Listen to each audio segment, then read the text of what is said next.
Kalau berbicara soal lagu ini biasanya orang tuh selalu menunjukkan sikap tertentu. Artinya apa tadi ini yang lagunya Iwan Fals kan? Yang penting asik. Kan kalau seseorang itu memiliki keyakinan yang penting asik-asik buat diri sendiri. Ini menurut kacamata orang yang memiliki keasikan tersebut, pasti dia merasa bahwa dia punya idealisme terhadap pemikiran-pemikiran tertentu. Ini paham gak lu? Idealis tuh perlu. Idealis tuh perlu. Lu kayak nyimak nih. Lu liatinya kayak milih kos-kosan lu. Kalau jadi mahasiswa kan pasti punya idealisme tertentu. Iya. Gak mau disamain sama orang yang gak sekolah misalnya. Iya. Sorry ya, kita kan di sini, kita kan ada di sini, level kita, pemikiran kita ada gitu. Maaf ya, jangan duduk sini, level lu di sono, no. Jangan di sini, khusus. Level aku lebih tinggi, Bang. Host sana, lu sono. Nih, gayanya Akbar ini bisa dibilang arogan gak sih? Bisa enggak? Ayo. Bisa. Yang ditanya aku, yang ditanya itu kamu. Masa saya jawab sendiri? Baik. Wah. Hari ini kita akan berbicara tentang sesuatu yang insya Allah tidak akan membuat Anda menjadi haho-haho lagi gitu ya. Terkait dengan arogansi versus idealisme gitu. Apakah seseorang yang idealis ini biasanya kecenderungannya arogan? Apakah orang yang arogan ini juga versus, idealis orang gitu ya? Biasanya orang arogan tuh cenderung idealis cenderung arogan. Tapi biasanya orang selalu berpikir kalau orang idealis itu juga baik loh, berarti dia punya Idealisme. prinsip gitu ya, Prinsip. punya prinsip yang dia pegang dan kebenaran yang dia pegang. Udah jadi mumet banget sebenarnya yang paling enak, yang paling asik ini yang mana nih? Kalau menurut saya sih orang yang idealisme ini adalah orang yang punya ideal dan isme, ya. Untuk menyempurnakan nih, untuk menyempurnakan cerita hati kita di pagi hari ini, saya akan mengundang tamu istimewa. Beliau adalah seorang ustadz barangkali saat ini ya. Tapi menurut saya sih beliau ini juga memiliki ciri ideal dalam dirinya terkait dengan keadilan yang selalu ataupun keyakinan yang dia pegang gitu. Kita langsung panggilkan saja tamu kita, Bapak Anton Medan.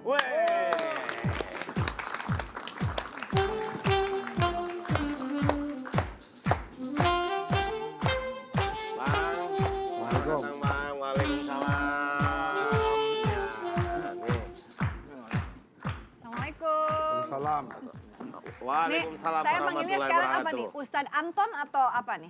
Atau tetap Sulit ya mau dipanggil Tan Kok Liang, memang turunan Tionghoa. Ya. Tan Kok Liong.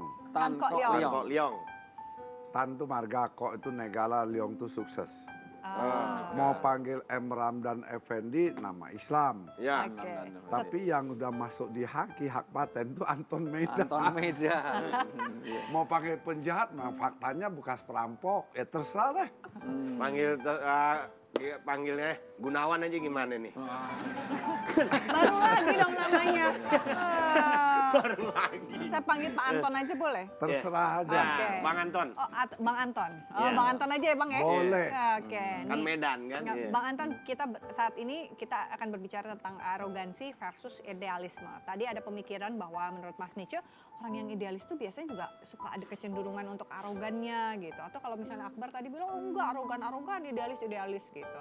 Menurut Bang Anton sendiri, apa sih idealisme bagi seorang Anton Medan ini? Susah ya, kita nilai orang itu idealis itu harus punya dasar. Kalau di mata saya lebih banyak iblis daripada orang punya idealisme. Serem amat. Lebih banyak Kita iblis melihat daripada arogan dengan orang pintar, benar, itu hampir sama kelihatan di permukaan. Oke. Saya lihat begini, orang itu dikatakan punya idealisme yang kuat. Kalau dia berbicara tidak hanya akal pikiran, tapi hati nurani, agama jadi pedoman. Itu orang yang kita bisa sebut idealis. Oke. Iya kan? Nah, kalau kita bilang arogan, sebuah kebenaran sampai titik darah penghabisan kita perjuangkan. Kalau itu benar. Tapi kan orang juga ada arogan, kita belum tahu. Dia paham nggak persoalan? Dia nggak paham tapi dengan power dia tunjukkan bahwa dia paling benar. Oh, itu yang negatif. Ah. Sok tahu jadinya. Sok tahu. Padahal dia nggak tahu, cuman karena punya kekuasaan dia menunjukkan bahwa dia lebih Iya. tahu dan benar. Menurut Uwi gimana nih, Wi? Pertama memang orang harus punya idealisme dong. Idealisme itu sampai harus dibawa mati, bahkan diwariskan. Makanya orang, contoh sekali orang punya idealisme ketika dia menamakan anaknya.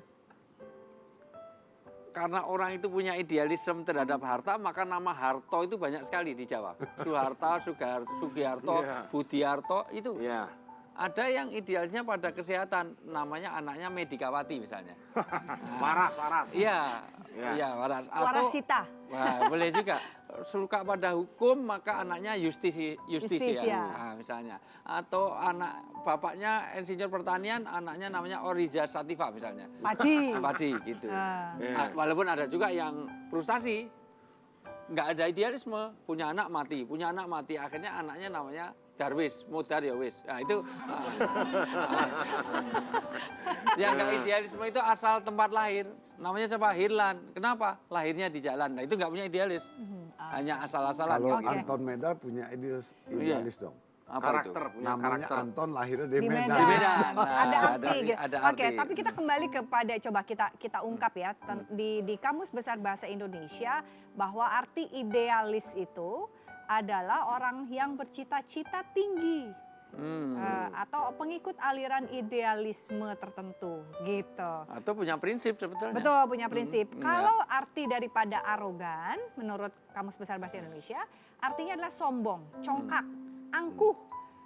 Terus mempunyai perasaan superioritas yang dimanifestasikan dalam sikap suka memaksa atau pongah.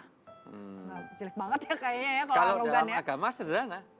Siapa orang yang arogan? Batarul haq wa tunas. Orang yang dia menolak kebenaran, menolak kebaikan, dan dia merendahkan orang lain. Oh, Karena itu merasa, arogan. ya dia Arogan. merasa super Benar, tadi, merasa hampir sama. superioritas Merasa ya. superioritas tadi. Oke, Ya. tapi kalau dalam agama menurut Uy tentang idealis ini apa ya? Selain satu ini kita akan ungkap tetap bersama kami di Cerita Hati, karena setiap cerita Berkesan di hati.